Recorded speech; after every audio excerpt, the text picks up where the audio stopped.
दुष्काळी धाराशिवमध्ये कधीही झाला नाही असा जो काही पाऊस पडला त्याच्या संदर्भात माहिती घेऊयात आणि पिढ्यानपिढ्या दुष्काळ पाहिलेल्या लोकांनी या महापुरामध्ये संसाराचा चिखल होताना बघितला।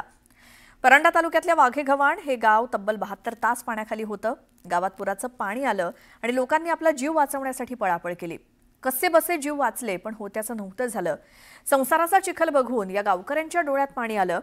घरं, पिकं यासोबतच चिमुकल्यांचं शालेय साहित्य वाहून गेलंय। त्याचं नुकसान बघून या महापुराची दाहकता किती आहे याचा फक्त अंदाजच येऊ शकतो।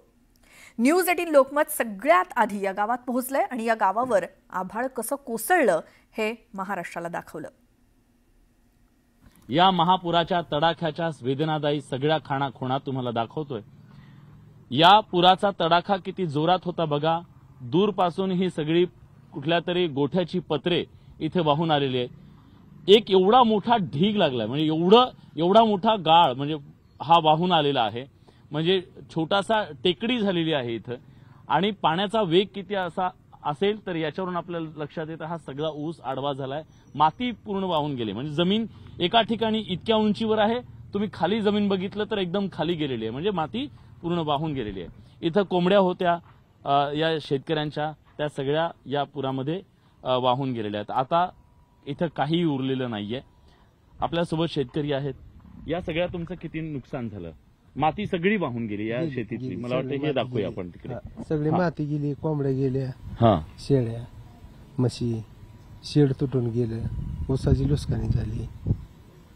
म्हणजे हे नुकसान इतकं मोठं आहे, भरपूर नुकसान झालं। हे खूप नुकसान, म्हणजे प्रत्येक गोष्टीचं नुकसान आहे।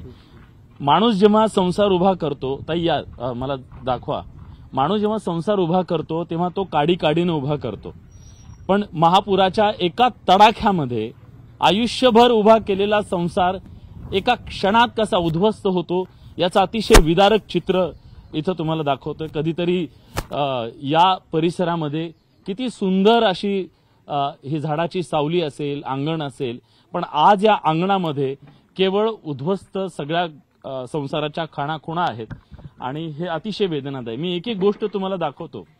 खरं तर डोळ्यात पाणी यावं अशा प्रकारची परिस्थिती। घरात तर काही उरलेलं नाहीये, पण त्या सगळ्या चिखलातून काही आपल्या हाती लागतंय का?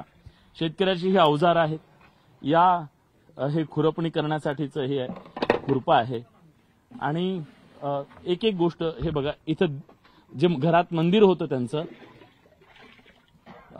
या सगळ्या अवजारांमध्ये काही आपल्याला सापडतंय का? घरातल्या स्वयंपाकघरातल्या काही वस्तू आहेत। देवघर होतं। या महापुराने देवांना सुद्धा सोडलं नाही। देव सुद्धा हतबल झाले या महापुराच्या तडाख्यापुढे। तिथे माणसांचं काय घेऊन बसलाय?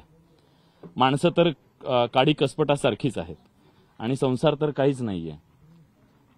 पण ह्या माणसांनी पुन्हा एकदा या देवांची पूजा करण्यासाठी आता त्यांना गोळा केलेला आहे आणि त्यांना धुवून साफ करून पुन्हा त्यांची पूजा इथं होणार आहे। शेतकऱ्याचं घर काय असतं आणि काय असतं, त्याची प्रॉपर्टी काय असते? हीच प्रॉपर्टी। हे बघा, हे लॅब मधले सगळे त्यांच्या बाळाचे हे रिपोर्ट्स आहेत, सगळे भिजून खराब झाले आहेत। हॉस्पिटलचं बाळाचा बिस्किट पुडा आहे, ही वही आहे। जमा खर्च लिहिला असेल, आता या वहीमध्ये कुठला जमा खर्च लिहायचा या पानांना पण काही अर्थ उरलेला नाहीये, कारण आयुष्याचा सगळा जमा खर्चच संपलेला आहे। काहीच नाहीये ना, कुठली वजाबाकी आणि कुठला बेरीज। जिथं एका महापुरानं सगळा जमिनीचा भूगोल बदलला, तिथं माणसांच्या पानांवर काय लिहावं? सगळं एक वस्तू पुन्हा जमवण्याचा आणि काय वाचतंय का याच्यासाठी ही धडपड आहे माणसांची। ताई या इकडे, अन्नधान्य नाहीये आता। हे कागदपत्र, शेतीची कागदपत्र सगळी। आता सामान्य माणसाला एक रेशन कार्ड काढण्यासाठी, एक आधार कार्ड काढण्यासाठी किती मोठा संघर्ष करावा लागतो। 15-15 दिवस पंचायतीला जावं लागतं, तहसीलला जावं लागतं आणि सगळं पुन्हा उभा करायचंय, सगळं गोळा करायचंय। आता त्यातल्या त्यात किमान हे जुनं दाखवून नवं मिळेल का यासाठीची ही धडपड म्हणून हे सगळं जे हाती लागेल ते जमा करण्याचा आणि वाचवण्याचा प्रयत्न आहे। खूप वेदनादायी आहे। मागे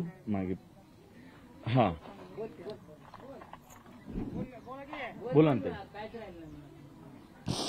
ताई मी समजू शकतो. हे बघा, आज आम्ही तसे परके आहोत, आम्हाला बघवत नाहीये हे सगळं.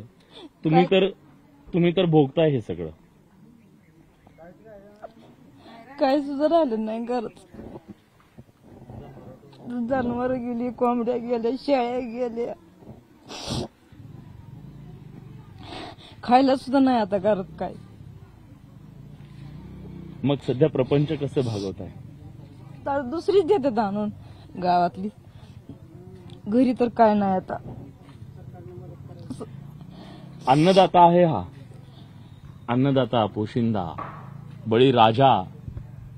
पण आज कुणाच्या तरी मदतीवर, बाहेरच्या गावून येणाऱ्या मदतीवर, त्यांनी दिलेल्या खिचडीवरती, भातावरती, त्यांनी दिलेल्या बिस्किट पुड्यावरती या माणसांची गुजराण सुरू आहे. आणि माणसं जेव्हा घरी आली, काय चित्र होतं ताई? घरातून गेलात तेव्हा जीव वाचवण्यासाठी गेलात, घरात 3 आलात. दिवस झालं झोपलो नाही आम्ही घराला बघून. 3 दिवस झालं घर पाण्यात आहे सगळं. 3 दिवस झोपलाच नाही. मुलं सगळं बाळ दिसत कुठे? होते. मुलं बा अशीच बाहेर सगळी हिंडत होती दुसरीकडेच. हा, म्हणजे स्वतःच्या घरातून बेघर व्हावं लागलं तुम्हाला. दुसरीकडे होतं, दुसऱ्या गावाला गेलो तिकडं वरच्या ह्याला. हा, एक असं होतं की याच गावामध्ये पोहोचण्यासाठी सुद्धा बोटी आणल्या होत्या आणि इथून अनेक लोकांना रेस्क्यू केलेलं होतं. आता जेव्हा पाणी ओसरलं तेव्हा ही माणसं घराकडे परतू लागलेली आहेत. पण जेव्हा घराकडे परतली ही माणसं, तेव्हा मात्र या घरात सगळ्या उद्ध्वस्त कहाण्या आहेत. कदाचित हे ग्रंथ आहेत, दासबोध आहे, सद्गुरु चरित्र आहे. कदाचित हीच पानं या माणसांना आता जगण्याची नवी उमेद देतील आणि लढायचंय आपल्याला हे सांगत राहतील. या माणसांचं आयुष्य या सुटकेसारखं आहे. सुटकेस आहे पण काहीच नाहीये, रिकामा आहे सगळं. आणि या सगळ्या उद्ध्वस्ततेच्या खुणांना 1, 2, 4 घरातल्या नाहीयेत. या संपूर्ण पट्ट्यामध्ये जेवढी गावं आहेत जी पाण्याखाली होती, त्या सगळ्या गावांमधली हीच परिस्थिती आहे. विदारक.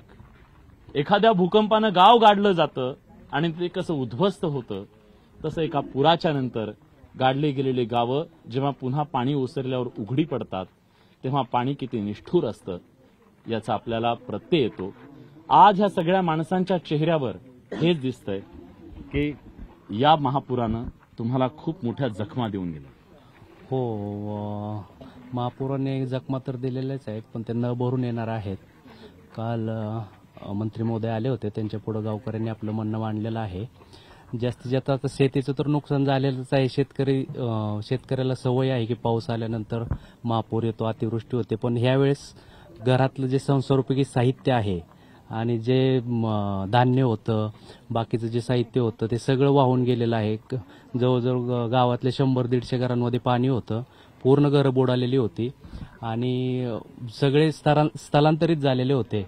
एका वस्तीवर फक्त पाणी नव्हतं, तिथं सगळं गाव तिथंच जमलं होतं आणि वस्तीवरच्या लोकांनी सगळ्यांना एकमेकाला जेवायची मदत असेल, बाकी सगळं गावकऱ्यांनी हात दिला. त्यामुळे 2 दिवस लोक तरू शकले. तर ही आहे परिस्थिती वेगवेगळ्या भागातली. मराठवाडा असेल किंवा मराठवाड्यातले वेगवेगळे जिल्हे कसे बाधित झालेले आहेत आणि आज सगळे नेते मंत्री हे त्याच भागाचा दौरा करतायत. बघूयात आता शेतकऱ्यांना त्यांची नुकसान भरपाई कधी आणि कशी मिळते.